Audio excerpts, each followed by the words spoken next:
pulled some cards yesterday from the Fairy Oracle.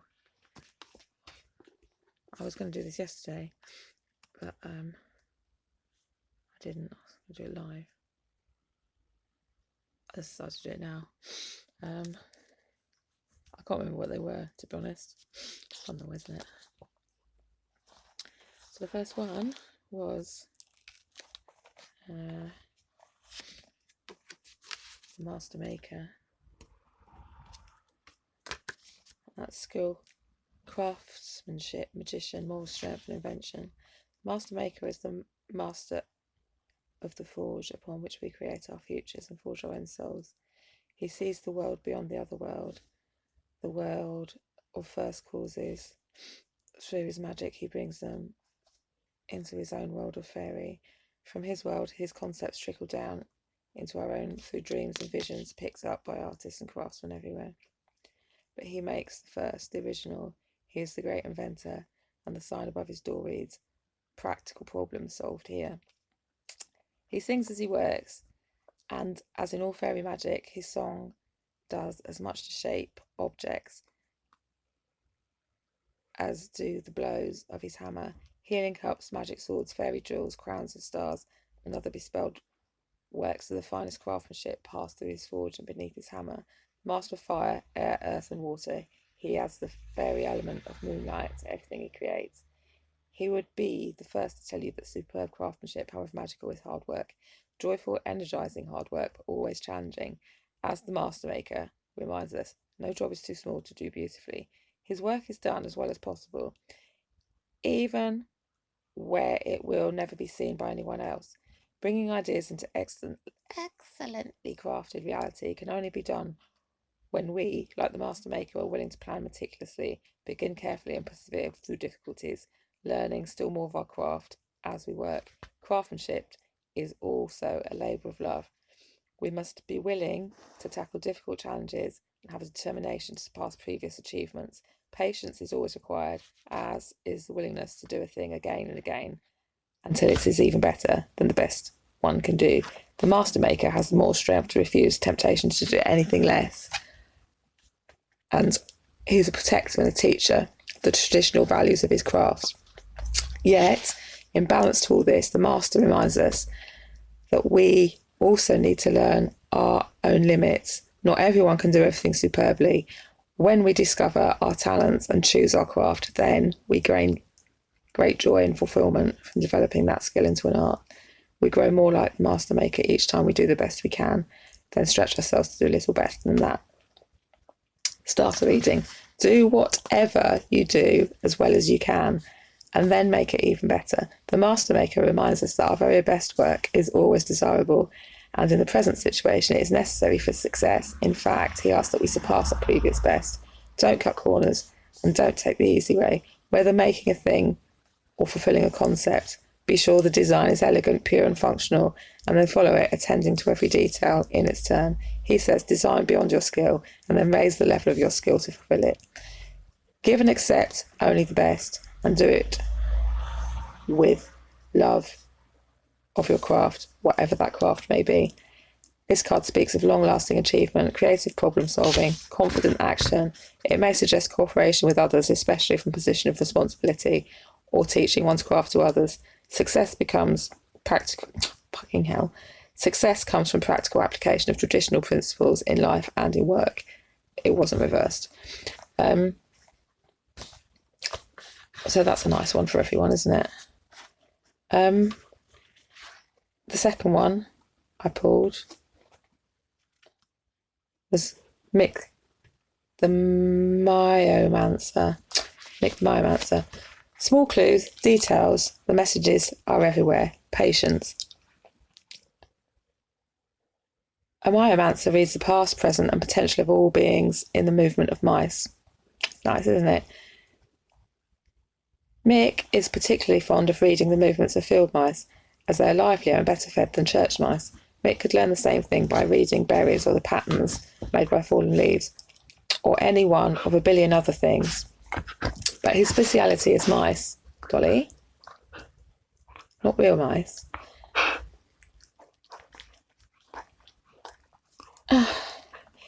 He can learn endless things from the way they twitch their whiskers and hold their tails. He sees hidden information in the patterns of growth and coloration of their fur, the way the wind rumples it and how they preen themselves. Little things can tell us a lot. Everything bears messages about the universe around us. Studying the details sometimes enables us to deduce the whole. The entire universe is one piece, and each fragment of that one, unity code 1, reflects and is connected to all the others. That famous philosopher, Anonymous, once said, "The lifting of a finger disturbs the farthest star." Mick says it works the other way around too. He advises us to make a slow and observant study of the little things and their even smaller details in the world around us. He says that such a study not only helps us enhance our understanding of life, unity and everything, but it also helps us to develop joyful patience and a deeper philosophy. Starter reading. Attention to details is important at this time. Little things are not only important in themselves, but they also give you an important information about larger things. Look for the inner hidden meaning in ordinary objects, happenings, experiences. Life is trying to teach you something by speaking to you gently. With luck and application, you will get the message before it has to speak to you more loudly. Body language in human as well as mice may give you very useful information at this present time, especially if you learn to read it properly. The clue to the answers you seek and the things you need to know are all around you. You're surrounded by omens, portents and signs, but the signs are not written on the billboards in large letters. They are in the small happenings of your life. Be awake and be aware. Hint, if you work out what the question really is, it's much easier to recognise the answer when it comes. So, might be useful to someone. You can always spit it back at me. Do you know, I put it out there, I'm feeding it, and if it comes back, it comes back. If it's useful. You never know what's useful to anyone, do you? This is the science thing. It's like, what do you call it? What is it when you read the things, the messages you need will come to you.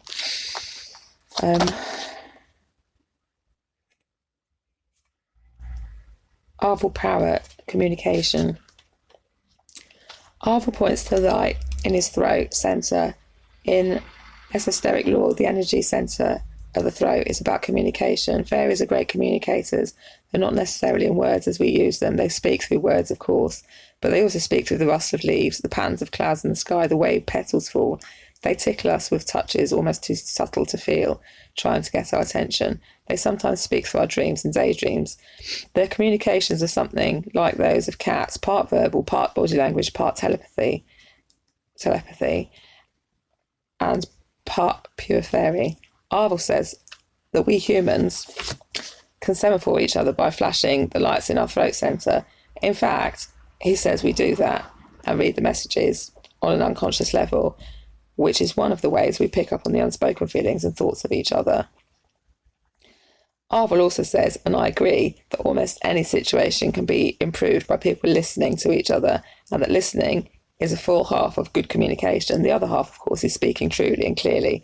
Some people use speech as a game or as a test for others to see if they can puzzle out the meaning.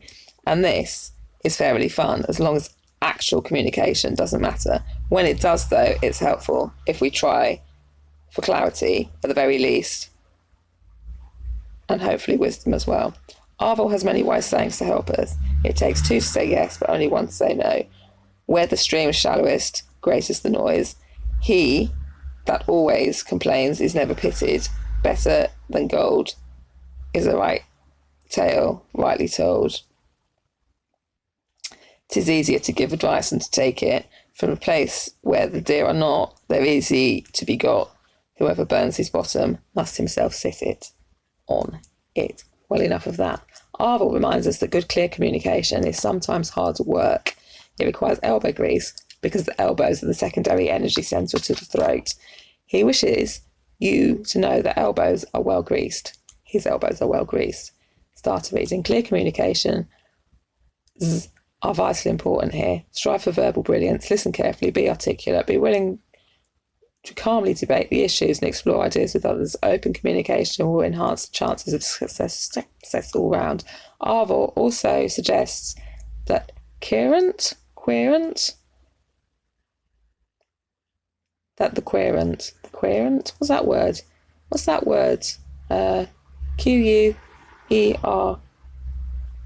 Querent, querent. Watch for body language, incomplete sentences and unfinished thoughts, and try to discover what these signals are meant to get across. So that was it. That's my gift. That was a gift from the fairies for me. And now I'm going to be a fairy too and pass it on as a gift to you because I'm a fairy. And that's my fairy gift. So there. Anyone else is a fairy, I don't mind if you send me a message back too. We're supposed to be talking to each other nicely, I think. I think so. Right, anyway. Clearly and concisely, look for messages all around. So that was sent by the fairy messenger who just sent me